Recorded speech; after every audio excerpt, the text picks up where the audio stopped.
Сәлеметсіздер ме, құрметті оқушылар? Бүгін біз жаңа тарау бастаймыз, арифметикалық орта. Бүгінгі тақырыбымыз. Алдыменен арифметикалық орта дегеніміз не? Мен бұл тобымдағы 1199 есептен бастап көрсетейін. Мына берілген сандардың арифметикалық ортасын табу үшін осы сандарды бір-біріне қосамыз. 5,9 плюс 6,1 плюс 6 плюс 4,8. Және бөлеміз. Неше сан бар осы жерде? 4 сан бар. Қосылғыштардың санына бөлеміз. Қазір есептейік. 5,9-ға 6,1-ді қоссақ 12 болады.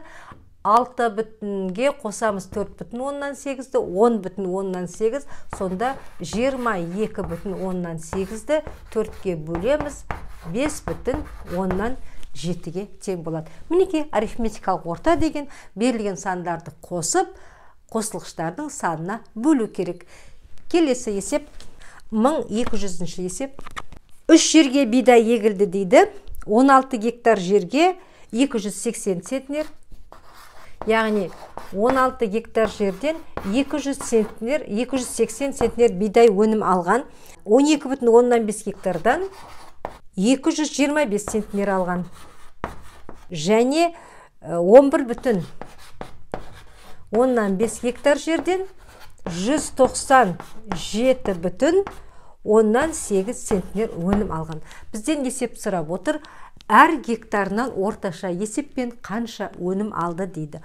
Ол үшін біз 280 қосамыз 225 центнерді, және оған қосамыз 197,8 центнер, бөлеміз 16 гектар плюс 12,5 гектар плюс 11,5 гектар. Неке осы алымындағы сандарды ондық бөлшектерді қосып, және бөлімдегі сандарға бөлеміз. Сонда бөлімде бізде 40 шығады. Алымында 702,8 шықты. Неке бөлген кезде, мына бізде есептің жауаптары берілген А, басы деп, сондағы С вариант 17,157 центнерден алады екен. Әр гектардан 17,157 центнерден алады екен. Келесі есеп бізде 1209 теңдеу құруға арналған 3 санның арифметикалық ортасы 4,7-ге тең дейді. Демек бізде 3 сан берілген. Бұлай деп қарап қойсақ болады. Бөлшек тұрда бөлімінде 3 бар. Қазір алымдағы сандар бойынша тоқтаймыз. Олардың арифметикалық ортасы 4,7-ге тең дейді. Біз қандай сандар бар екен білмейміз. Сондықтан А1, А2, А3 деп қояйық. Бірінші саннан екінші сан 0,3-ге кем дейді. Біз А1-ді X деп алайық. Біз білмейміз. Екінші санды, осы екінші сан бірінші саннан 0,3-ге кем дейді. Ал үшінші сан А3 бірінші саннан 1,2 есе артық дейді. Осы бірінші санды табыңдар дейді. Яғни А1-ді табуымыз керек. Алдыменен А1-дің орнына X-ті қоямыз, плюс А2-ның орнына X минус 0,3-ті қоямыз, плюс А3 бізде болады 1,2 X-ға тең. Бөлімінде 3, мына жерге 4-ті бұлай жазамыз қазір.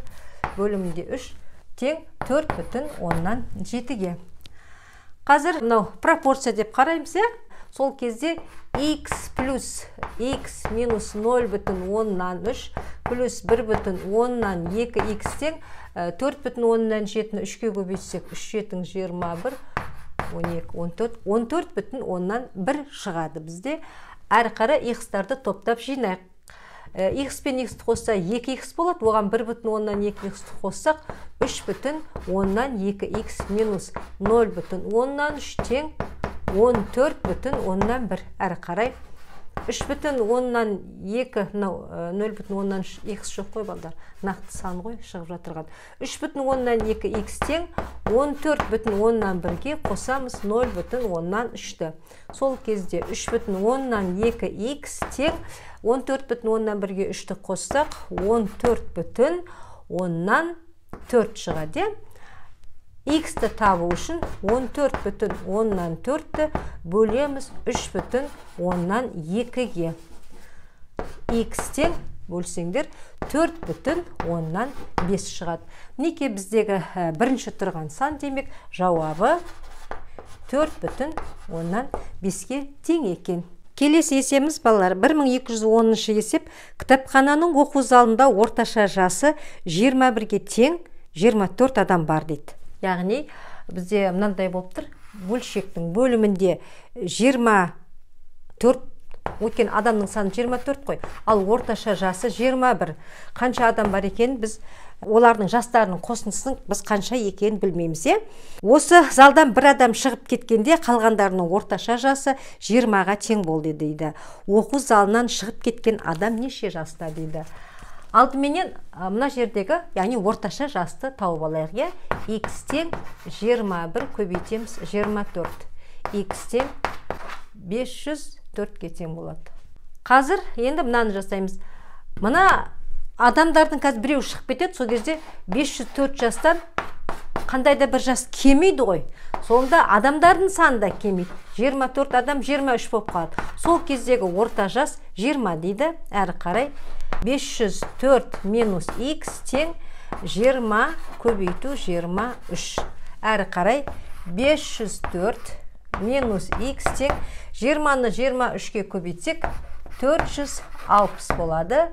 X-ті табу үшін 504-тен азайтамыз 460-ті.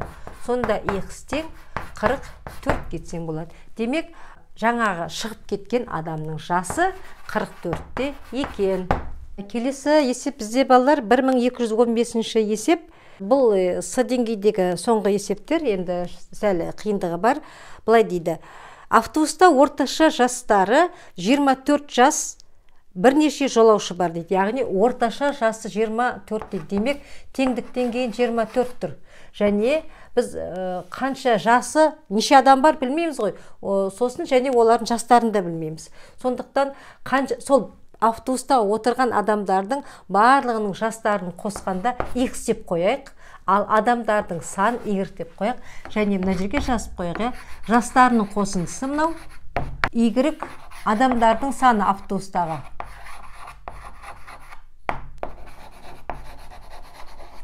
Автобусқа жастарының қосындысы 69 жас болатын 2 жолаушы мінген дейді. Яғни 69 жас, 2 адам ғой өзі, 2 адам мінген, жастарын қосқанда 69. Орташа жасын қазір есептеп шығарамыз. Жастардың қосындысы 69 жас болатын 2 жолаушы мінгенде, ондағы жолаушылардың орташа жастары 25 жас болды дейді. Мына автобусқа X қосамыз. Орташа жасы 69, жолаушылардың саны 2. Жастарының қосындысы деген ғой, орташа жасы емес. Жастарының қосындысы 69 болатын, 2 адам мінді. Сондықтан адамдардың санына қосамыз, жастарының қосындысын, жастарына автобустағы отырған бұрынғы адамдарды жастарына қосамыз. Сол кезде 25 жас болды дейді. Орташа жас 25 жас болды дейді. Алғашқы автобуста неше жолаушы болған дейді. Мінеке мына жолаушылардың санын сұрап отыр. Қазір не жасаймыз? Алдыменен мына өрнекке келейік. Осы өрнектен балалар пропорция деп қарап, X-ті табу үшін 24 пен Y-ті көбейтеміз. Осы X-тің мәнін 24 Y-ті мына теңдеуге қойайық. 24 Y плюс 69 бөлімінде Y плюс 2 тең 25. Әрі қарай тағы да пропорция есептейміз. 24 Y плюс 69 тең 25 көбейту Y плюс 2. Теңдіктің оң жағындағы жақшаларды ашып көбейтеміз. Қазір 24 Y плюс 69 тең 25 Y плюс 50. Y-тарды теңдіктің бір жағына жинайық. Сонда бізде 24 Y минус болады, балдар? Минус 25 Y тең 50 минус 69. Әрі қарай минус y қалады теңдіктің сол жағында, оң жақта минус 19 қалады. Бұдан y тең 19. Сонда бастапқы бағана автобуста отырған адамдардың саны 19 екен. Жауабы 19. Мінекей құрметті оқушылар, осымен біздің арифметикалық орта тақырыбына арналған сабағымыз аяқталды. Біздің келесі сабақтарымызды жіберіп алмас үшін енді статистика элементтеріне байланысты керемет тақырыптар болып отырады. Сол сабақтарды жіберіп алмас үшін арнаға тіркеліп, өздерінің пікірлеріңді қалдырыңдар және лайк басып, қоңыраушаны басып қоюды ұмытпаймыз. Сабақты үнемі достарымызбен, сыныптастарымызбен бөлісіп отыратын боламыз. Келесі сабақта кездескенде